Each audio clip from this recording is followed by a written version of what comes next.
WWE has been producing top-rated stars since the company began. It's called The Heart for a reason after all. From Stone Cold Steve Austin and The Rock to Triple H to Randy Orton, Seth Rollins, and Roman Reigns, legendary athletes have appeared in every single era. However, this time we have something different to show you. As you may have already seen in the title, today we're going to talk about the most disappointing wrestlers to ever step in the ring. So, without any further ado, let's get rolling. Number 8. Tamina. Tamina is a superstar who was once thought to be a prodigy. She was a total monster, and it seemed like she was destined for greatness. However, after a few feuds, it would be crystal clear that her wrestling skills were that of an amateur. She didn't have good skills on the mic, nor was she athletic enough in the ring. She would soon be released by WWE due to poor performances. After a few months, however, she was called back. The creative team was hoping that she'd improved her fighting. Natalya and Carmella would form a stable with her in order to shine in the female division. This plan was a total disaster. The audience was bored and put off by the stupid storylines. Tamina once again was seen failing to perform well. It seemed like she was just trying to act like a wrestler in the ring and thus was released from WWE again, never to return. It's a shame considering she's the daughter of WWE Hall of Famer Jimmy Snuka. Number 7. The Great Khali. The Great Khali is famous. Everyone knows him.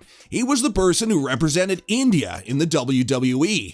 He even had title runs, and for your information, he won a world title too. Just like Tamina, he was a monster as well. A bigger, but not a better one. His debut in 2006 was great, and it seemed like he was going to be a great threat.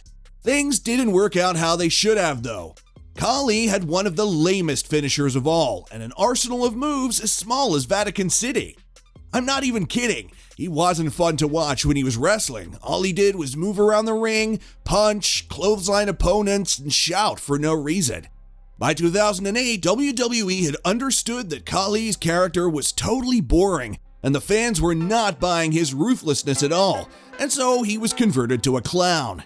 He was then used to make the fans laugh as they made him do funny promos. Even though he's a whack wrestler, his promos were funny and entertaining to watch.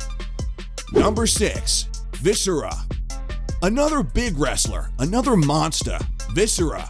We all know him. He's been on the front page of WWE during his glory days. But don't get me wrong, it wasn't that Viscera was a bad wrestler. True, he was not much of a good athlete, but he had some pretty cool moves, such as the Big Splash. He was a pretty good heel, and his prime definitely came out when he joined the Ministry of Darkness led by WWE. However, it all got messed up when WWE gave him the Love Monster gimmick. It was by far one of the most desperate attempts by WWE to change a gimmick, and it didn't play well at all. This was a total disaster as the fans were disgusted by this form of Viscera because, hey, imagine a big gothic monster changed into some love maniac. Just awful. Ugh. Ultimately, WWE never gave Viscera another chance to prove himself, and he would soon be released from the industry. Number 5. The Boogeyman. We all know the good old Boogeyman. He's got the kind of face you never forget. I mean, how could you ever? All that face paint and the worms, truly unforgettable.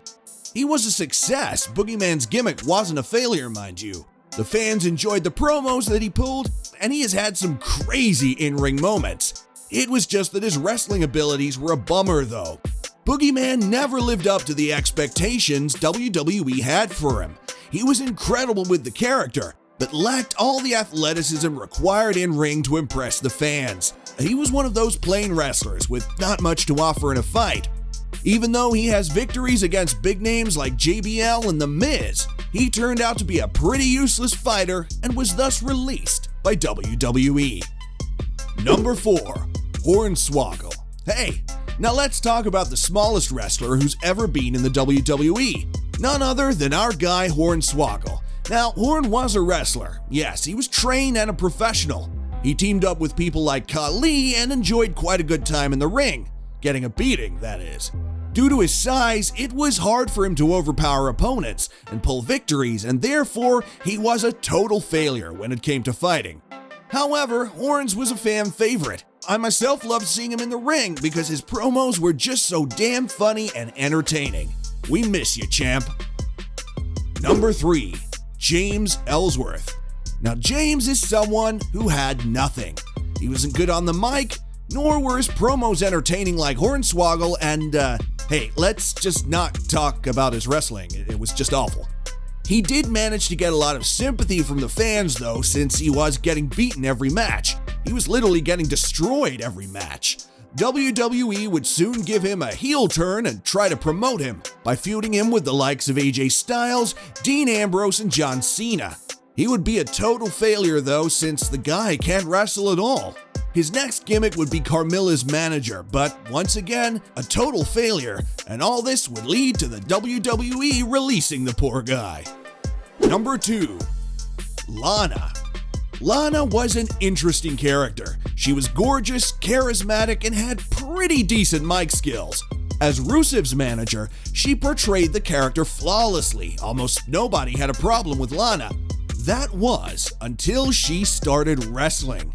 She is by far one of the worst wrestlers in the female division of WWE. Her movements, moves, and even her finisher just look like she's performing in the indie circuit. It's not professional at all, and the fans of course noticed. She's also fragile in nature, and therefore mostly overpowered by other divas. If Lana really wants to make a name for herself, then she has to work hard and just get better. If you've made it this far and have enjoyed today's video, make sure to hit that like button and subscribe to the channel to be entered into our monthly shout-out giveaway. Once you do it, comment "I subbed" down below. Without further ado, let's get to the most exciting moment. Number 1. Gillberg. Behold, what we have here is the worst wrestler the industry has ever seen. It is none other than our very own Gillberg.